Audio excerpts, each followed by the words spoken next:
नमस्कार, आप देख रहे हैं न्यूज इंडिया। मैं हूं आपके साथ पूजा मोहन पांडे। बुलेटिन की शुरुआत करेंगे बड़ी अपडेट के साथ। भारत पाकिस्तान तनाव को लेकर के बड़ी अपडेट सामने आ रही है। प्रधानमंत्री नरेंद्र मोदी की अगुवाई में बड़ी बैठक हुई है। जी हां, बैठक खत्म हो चुकी है। रक्षा मंत्री राजनाथ सिंह, सीडीएस अनिल चौहान समेत तीनों सेना प्रमुख इस बैठक का हिस्सा थे। बैठक में शामिल थे। पाकिस्तान के साथ मौजूदा स्थिति पर बातचीत हुई, चर्चा हुई है।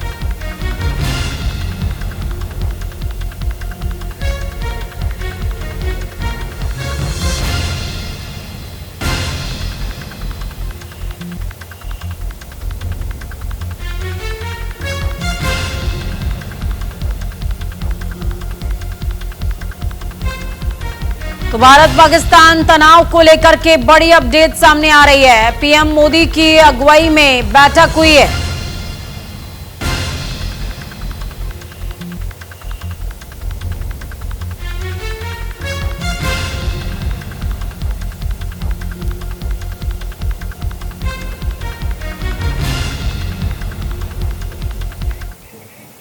पहलगाम हमले पर पाक को करारा जवाब भारतीय सेना ने दिया है।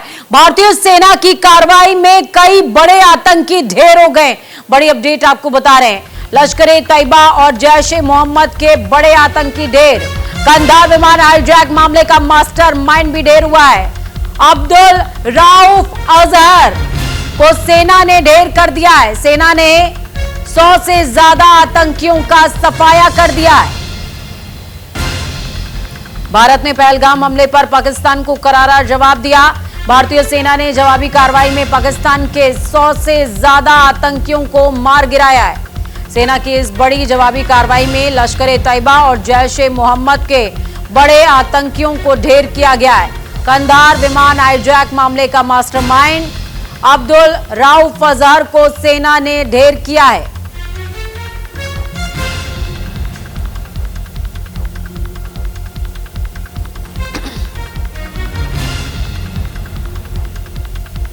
तो ये बड़ी अपडेट आपको बता रहे हैं।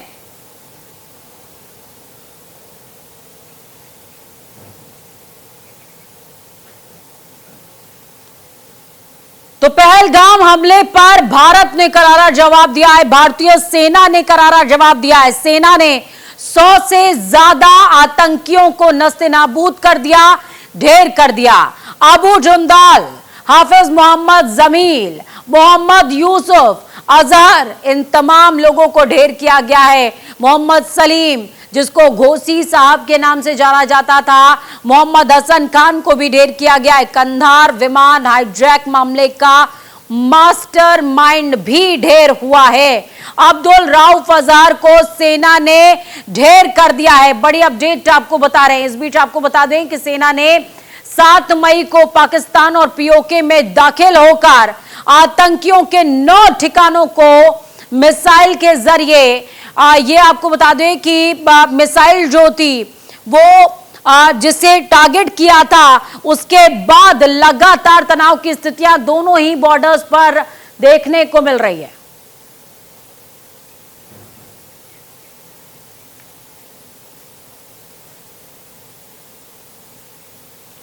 चलिए, करोड़ी सिंह जी हमारे साथ में जुड़ गए हैं। विदेशी मामलों के जानकार हैं आप।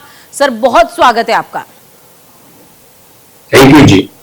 जय हिंद सर। मैं आपसे सर पहला सवाल जो पूछूंगी, वो सवाल जो है अभी मौजूदा वैश्विक स्थिति को लेकर होगा और जिस तरीके के हालात इंडिया पाकिस्तान बॉर्डर पर बने हुए हैं, उसके बाद आपको वैश्विक स्थिति भारत की कैसी लगती है सर? देखिए, प्रारंभ से ही जिस दिन भारत पे आतंकवादी हमला हुआ जी, और जो बूचर्स और वेस्टर्न वैली हैं, उन्होंने जिस तरह का बर्ताव किया लोगों के साथ धर्म के नाम पे और किस तरह से मारा गया, पूरी दुनिया एक साथ भारत के साथ खड़ी हुई जी।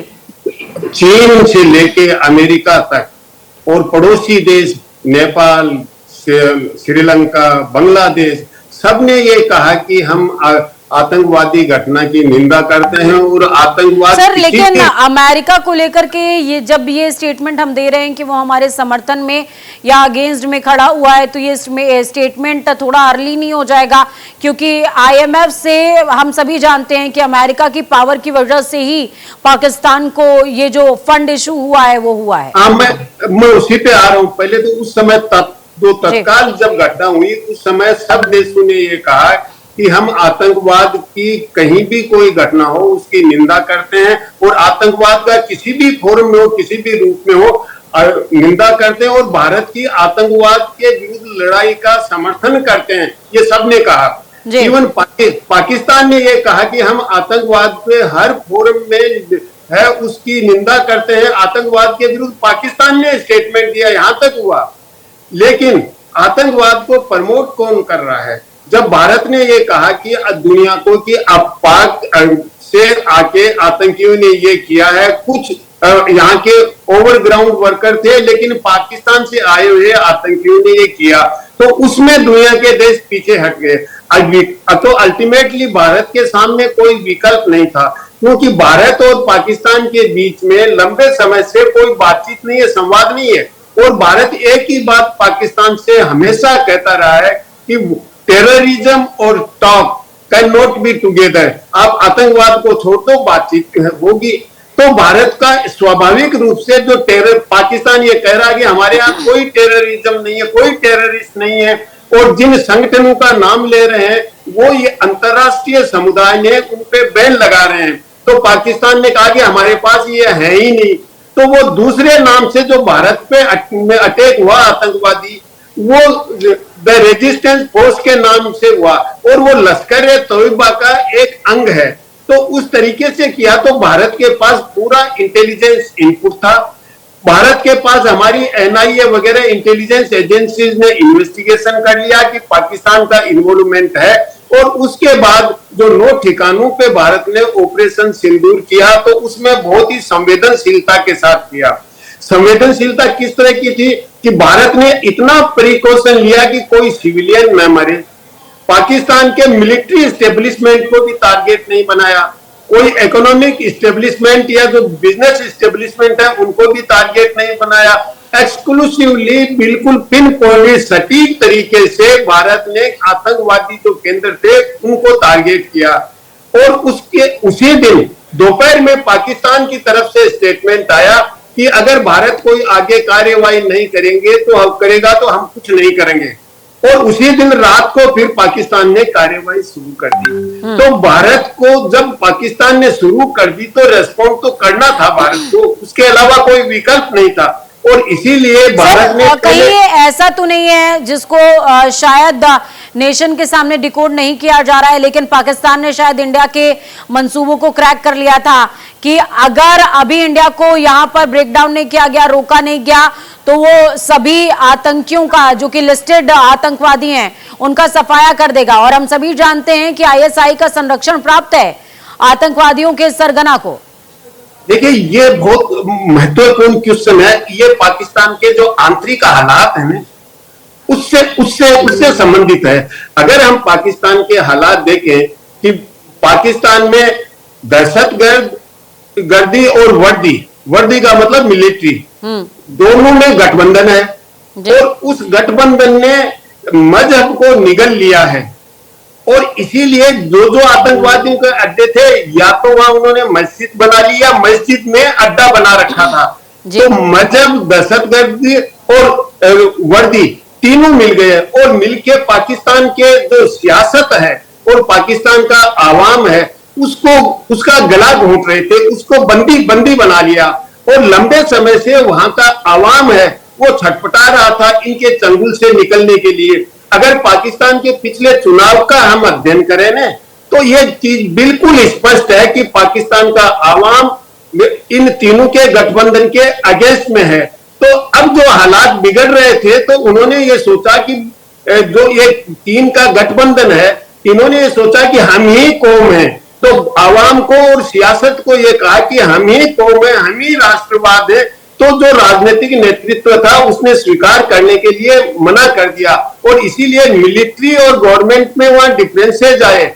तो फिर इन्होंने कहा कि भारत को अगर दुश्मन बना लेंगे तो हम ये कहेंगे कि देखिए हम एक कौम है, एक दूसरे से लड़े नहीं, विरोधाभास नहीं रखे। तो ये पाकिस्तान में जो आंतरिक उथल पुथल हो रहा था उसके लिए भारत को एक दुश्मन के रूप में प्रोजेक्ट करना कि देखिए भारत हमारे से दुश्मनी कर रहा है भारत पे, और इसीलिए भारत को स्ट्राइक किया, इसीलिए आतंकवादी गतिविधि की, क्योंकि इन तीनों का अस्तित्व का संकट था।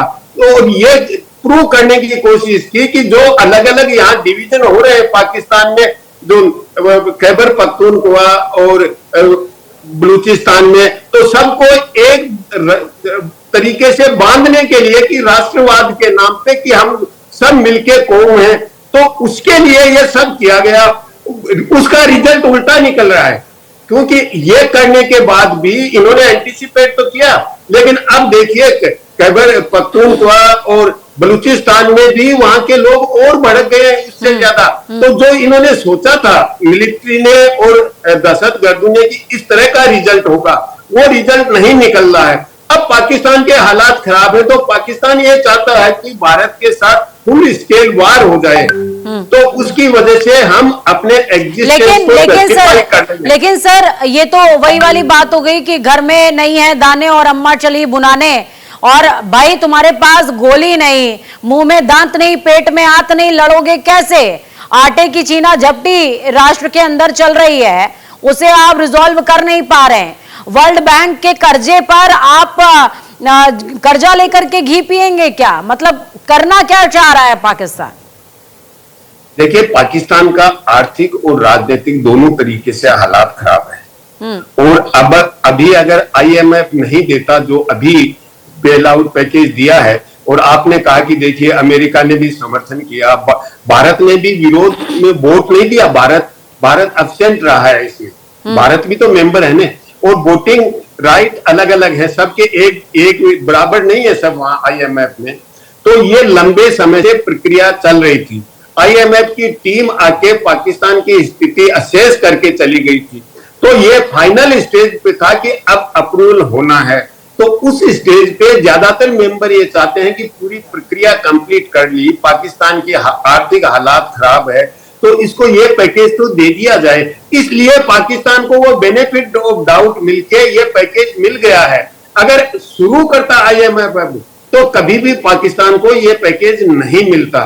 दूसरी तरफ भारत अब कूटनीतिक तरीके से ये प्रयास कर रहा है कि एफएटीएफ है जो फाइनेंशियल एक्शन टास्क फोर्स है, उसमें पाकिस्तान को फिर से ग्रे लिस्ट में लाया जाए, और उसमें मुझे लगता है कि ग्रे लिस्ट में आ जाएगा। और पाकिस्तान के दोस्त हैं वो भी यही सलाह दे रहे हैं पाकिस्तान को कि हिंदुस्तान के साथ रिश्ते मत बिगाड़िए, और दूसरे देश नहीं, पाकिस्तान के जो सीनियर पॉलिटिशियन है नवाज शरीफ जैसे, उन्होंने भी ये कहा कि भारत के साथ इस तरह की दुश्मनी मत कीजिए, रिश्ते मत बिगाड़िए, नुकसान होगा। उनकी बात भी नहीं सुनी गई, क्योंकि जो दहशतगर्द और जो वर्दी का जो संगम है वहां, वो सियासत की बात नहीं सुन रहा है। तो ऐसे हालत में उन्होंने सियासत को प्रैक्टिकली बंदी बना लिया। अब जो सेना चाहती है वही है, लेकिन एक वहां सेना में जो हालात बन रहा है, सेना में मुनीर और जो दूसरे जनरल हैं उनके बीच में शमशाद मिर्जा जी, हाँ मिर्जा, उनमें काफी डिफरेंसेस चल रहे हैं। तो हो सकता है कि पाकिस्तान में और हालात बिगड़े, और जब बिगड़े तो वो सेना, ठीक है सर, अब मैं बलोच विद्रोहियों पर आऊंगी। जिस तरीके से पाकिस्तान की जो सिचुएशंस बनी हुई हैं, इंटरनल और एक्सटर्नल दोनों ही फ्रंट पर वॉर को फेस कर रहा है इस समय। पाकिस्तान 2 दिन के अंदर पाकिस्तान की कमर टूट चुकी है, घुटने पर आने को मजबूर है, सिर्फ ड्रोन से फायर किए जा रहा है, एयर डिफेंस सिस्टम पूरी तरीके से बर्बाद हो चुका है। तुर्की और अजरबैजान ने इस बीच हालांकि समर्थन का ऐलान जरूर किया, लेकिन वो कितना हद तक समर्थन कर पाएंगे ये देखने वाली बात होगी। मैं आपसे समझना चाहती हूं सर कि बलोच को लेकर के भारत का स्टैंड जो हमेशा से रहा है, उसको लेकर के वर्ल्ड वाइड अगर कहें कि विदेशी मीडिया के अंदर भी बार बार इस तरह के सवाल पूछे जा रहे हैं कि कहीं भारत बैक फंडिंग तो नहीं कर रहा बलोचिस्तान को, या फिर कुछ ऐसा तो नहीं हो रहा है जो हमें नजर नहीं आ रहा है, उसको लेकर के आप क्या कहेंगे? क्योंकि इस एक मुद्दे पर भारत की छवि पर डेंट आता है सर। देखिए भारत की एक क्लियर पॉलिसी है कि हम किसी भी देश के आंतरिक मामलों में हस्तक्षेप नहीं करेंगे। जी। भारत का ये भी है कि हर देश की हम संप्रभुता का, सुरक्षा का सम्मान करेंगे। तो भारत की नीति स्पष्ट है, भारत हस्तक्षेप नहीं कर रहा है। हाँ, लेकिन अगर बलूचों के साथ अन्याय हो रहा है तो भारत एक मोरल तरीके से, जहां भी हम अन्याय देखते हैं कि ये तो कह सकते हैं भाई अन्याय नहीं होना चाहिए किसी के साथ, केवल उतना है। हाँ, पाकिस्तान खुल के आरोप लगा रहा है कि जो वहां वो ट्रेन का हादसा हुआ, बस का हादसा हुआ, वो कह रहे राका इन्वॉल्वमेंट था, अफगानिस्तान के थ्रू भारत इन्वॉल्वमेंट कर रहा है, टीटीपी का समर्थन कर रहा है। देखिए, ये आरोप प्रत्यारोप तो चल रहा है, लेकिन भारत की ऐसी नीति नहीं है कि किसी के आंतरिक मामलों में हस्तक्षेप करे। वो तो वहां बलूचिस्तान की अपनी प्रॉब्लम है। देखिए, बलूच नेशन है, वो 300 साल पुराना है लगभग, और वहां बहुत से रिसोर्सेज हैं। आधे के करीब पाकिस्तान की जमीन है वो, लेकिन वहां के लोगों को कोई फायदा नहीं मिल रहा है, वहां का विकास नहीं हो रहा है। तो वो एक तरह के जो सत्ता के विरुद्ध विद्रोह कर रहे हैं कि भाई हमारे रिसोर्सेज हैं, हमारे को कोई फायदा नहीं मिल रहा है। आप चाइना से लेके दूसरा इंफ्रास्ट्रक्चर डेवलप कर रहे हैं, उसके में भी हमारे एम्प्लॉय नहीं ले रहे हैं, आप बिल्कुल को नौकरी भी नहीं दे रहे हैं, वहां मजदूर भी नहीं रख रहे हैं। तो उनका विद्रोह इसके लिए है। भारत उसमें कहीं इन्वॉल्वमेंट नहीं है, वो अपने तरीके से वहां पे विद्रोह हो रहा है, और इसीलिए इन्होंने भारत को दुश्मन बना के उनको ये कह के साथ लेने की कोशिश की कि हम सब एक कौम है। अब बाहर से दुश्मन आ रहा, बड़ा दुश्मन है, उससे हम सब मिलके लड़े। लेकिन बलूच लंबे समय से अन्याय सह रहे हैं, तो वो इस स्थिति में इस तरह के जांचे में कैसे आएंगे? और इसीलिए वहां पे अभी भी टेररिस्ट अटैक हो रहे हैं। तो ये कोई भारत का किया हुआ नहीं है, वो वहां की अपनी प्रॉब्लम है। तो लेकिन पाकिस्तान तो निश्चित रूप से ये आरोप लगा रहा है, अंतर्राष्ट्रीय समुदाय को कह रहा है कि देखिए भारत हस्तक्षेप कर रहा है, हम तो कश्मीर में बिल्कुल हस्तक्षेप नहीं कर रहे हैं। तो ये सेंस ऑफ इनोसेंस भी दिखाता है और विक्टिमहुड भी दिखाता है। पाकिस्तान दोनों काम कर रहा है। एक तरफ तो वो कहता मैं बिल्कुल इनोसेंट हूं, मेरा कश्मीर में कोई इंटरफेरेंस नहीं है, दूसरी तरफ वो कहता मैं विक्टिम हूं, देखिए भारत की राह है या भारत की इंटेलिजेंस एजेंसीज है वो पाकिस्तान में प्रॉब्लम क्रिएट कर रही है अफगानिस्तान के थ्रू। तो ये पाकिस्तान का दोहरा चरित्र तो शुरू से, कोई अभी थोड़ा ही वो सामने आया है, क्योंकि भारत लगभग पिछले 50 साल से ये इस तरह की इससे सर ये समझ में आता है कि आप पाकिस्तान के नार्सिसिस्ट होने की पर्सनालिटी की तरफ इशारा कर रहे हैं। देखिए, पिछले 50 साल से भारत ने हर तरीके से दोस्ती का हाथ बढ़ाया, बातचीत भी की, कॉन्फिडेंस बिल्डिंग मेजर किया, मोस्ट फेवर्ड नेशन का ट्रीटमेंट दिया। अटल बिहारी जी लाहौर गए, बस डिप्लोमेसी शुरू की और बहुत से मेजर्स लिए, पाकिस्तान से बातचीत की।